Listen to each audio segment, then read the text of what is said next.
Alors voilà, nous voici un peu en fin de journée. Le soleil s'est déjà couché de l'autre côté. Et dans nos pensées en voyage avec Amélie, on était arrivé à l'autre fois, on parlait de désir, de vrai désir, hein, ce que je désire vraiment. J'ai réfléchi longtemps là-dessus. Est-ce que vous arrivez à répondre à cette question? Qu'est-ce que vous désirez vraiment? C'est un peu difficile, non? À répondre à ça. Et on pourrait dire oui, on pourrait dire moi je veux la paix dans le monde, je veux que tout le monde soit dans l'amour, etc. Des trucs un peu clichés en fait, un peu banals. Mais revenons donc à ce désir. Qu'est-ce que le désir en fait? Déjà, désir, ça veut dire donc en latin, ça se dit desidera, je crois, qui signifie venir des étoiles, être des étoiles. D'ailleurs, on dit espace sidéral. Et en fait, je distingue deux désirs en fait. Il y a le désir horizontal, ce que j'ai exposé juste avant, les trucs un peu banals. Là, le horizontal, c'est le matériel, le quotidien, nos habitudes, les normes, tout ce qui est dans les normes et tout ça, ce qui est finalement extérieur à nous. Et d'ailleurs, à l'école, on nous dit toujours, encore cette fameuse question, qu'est-ce que tu veux faire plus tard quand tu seras grand? Mais bon, même encore aujourd'hui, on nous pose la question, Amélie, à moi, qu'est-ce que vous faites comme métier? On répond, artiste.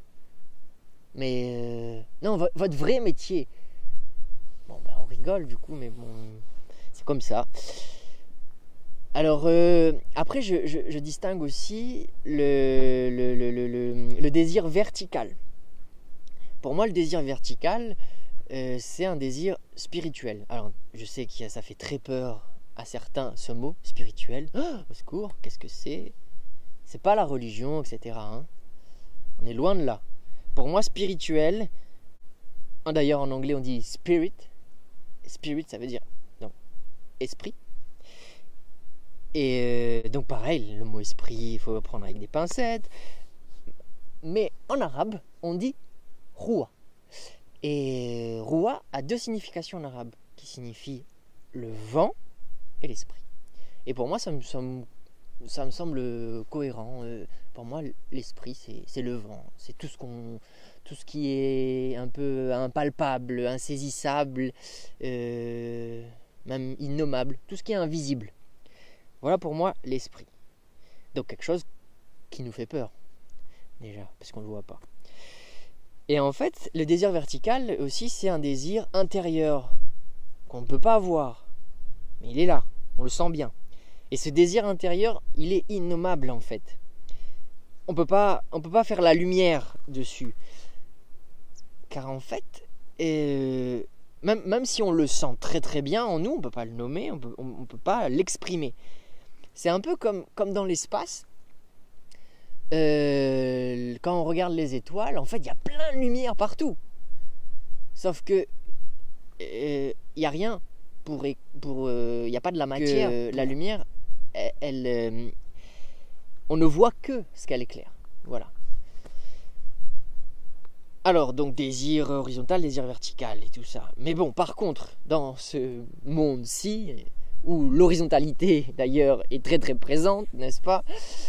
Eh bien, avec ce bel horizon, on a des indices, quand même, quelques indices, qui fait aussi que nous sommes uniques.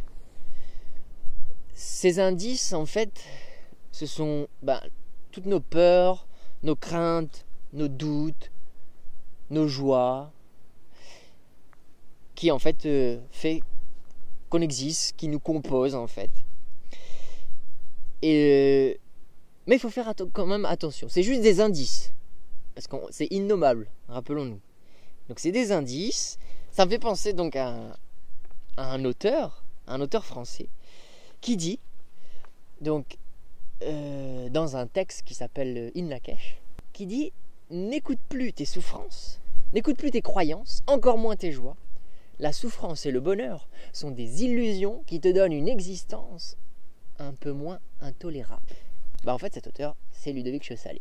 En fait, le jour où nous serons capables de ne plus nous arrêter à nos peurs, à nos craintes, et d'aller au-delà de nos peurs, etc., et à ne pas nous arrêter qu'à nos joies, qu'à notre confort, qu'à notre bonheur, aller encore plus loin, ne pas s'arrêter à ça, aller voir qu'est-ce qu'il y a au-delà, ce jour-là, on sera dans le désir vertical.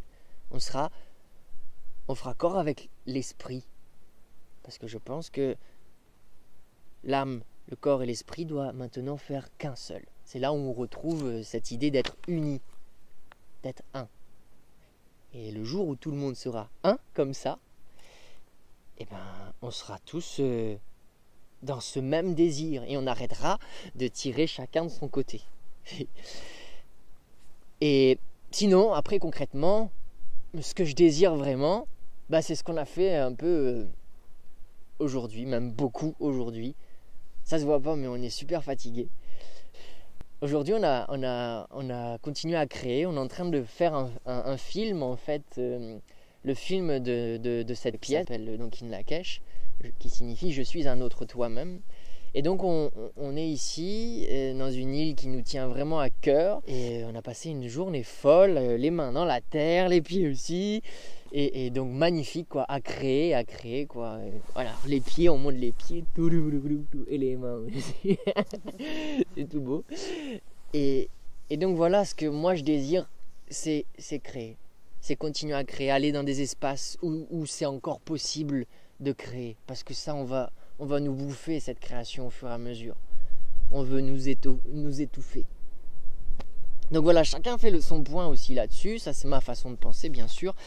Et voilà, donc suite dans un nouvel épisode de nos pensées en voyage. Et plein de bonnes choses pour vous. Et grandissez bien. Ciao.